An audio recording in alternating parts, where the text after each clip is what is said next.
افغانان نه احسان یری نه بدی یری که تا د افغانانو سره ښه وکړه په دې سیمه کې افغان معنا پښتون په دې سیمه کې تر ټولو جمهوري خلک پښتانه دي تر ټولو جمهوري خلک افغانان دي ته وایې چې زه ستا دوست یم ته راسه په افغانستان کې سړکان جوړ کړه روس دې راسي سکولونه دې جوړ کړي چین دې راسي جهازونه دې جوړ کړي افغانستان د روس او د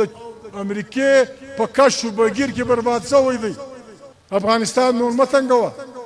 د افغانستان په بربادي کې زموږ بربادي ده د افغانستان په بېعزتي کې پاکستان ستا بېعزتي ده عزیزانو نن دنیا په جنګ سره اخته ده ستا وطن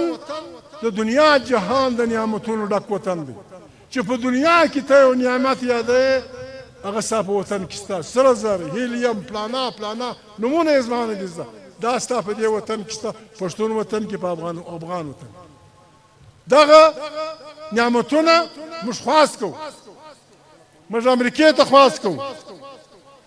موږ چین ته خواست کوو موږ روس ته خواست کوو موږ هغه ټولو قوتونو ته خواست کوو چې پر دې نعمتونه یې سترګې دي چې عزیزانو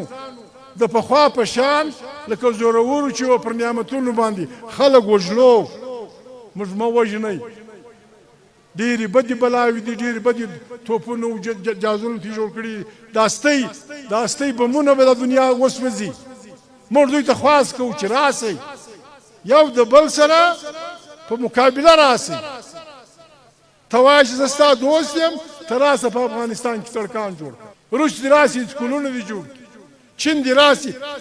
جهازونه دې جوړ کړي بل څوک دې راسي انګریز دې راسي بله بلا دې جوړه کړي زموږ پر نعمتونو باندې موږ جنګ مه جوړوئ دغه یو جنګ زه دومره لوی سړی خو نه یم د یوکرین باندې د روسو د یوکرین جنګ دی په شام کې هم روس بمبارۍ کړي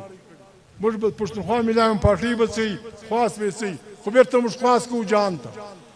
چې د جهان د امن دپاره د یو ښه ګزارې ژوند دپاره موږ خواست کوو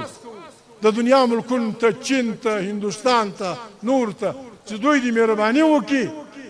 په یوکرین کې دي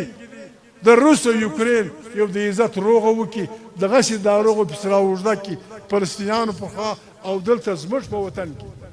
افغانستان په مشکل کې دی افغانستان د روس او د امریکې په کشف و بګیر کې برباد شوی دی په لکونو انسانان یې یتیمان شوي دي په لکونو یې ټکور شوي دي ملک یې ټوک شوی دی دوی زموږ پوروړي امریکا او د امریکې انډیوالان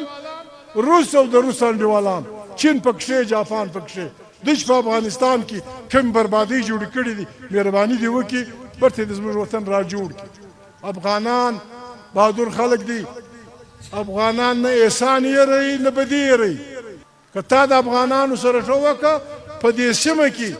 افغان معنا پښتون په دې سیمه کې تر ټولو جمهوري خلک پښتانه دي تر ټولو جمهوري خلک افغانان دي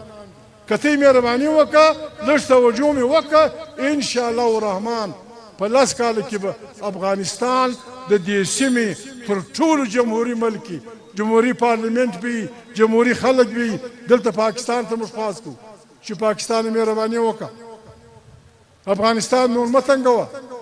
د افغانستان په بربادي کې زموږ بربادي ده د افغانستان په بېعزتي کې پاکستان ستا بېعزتي ده نن د پاکستان سفارت و یو افغان ښځه ته و یو افغان نارینه ته په $1100 ویزه ورکوي $1100 بیا خواران چې واخي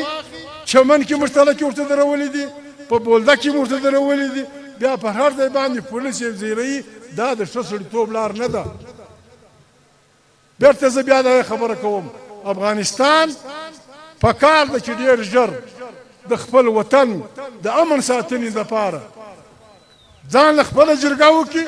پوهان عالمان ګرد سره راغونډ سي او بیا د پاکستان سره هم یو ګډه جرګه چې د دواړو ملکونو د ازادۍ ساتنه وکړي د دواړو ملکونو د جمهوریت ساتنه وکړي پر دې دا ضروري ده عزیزان یوې جرګې په کندهار کې د میرویس نیکه باچي جوړه بلې جرګې د پښتونخوا وطن د افغانستان د احمدشاه په بشري کې افغانستان جوړ کړي ستای جرګه به هم انشاءالله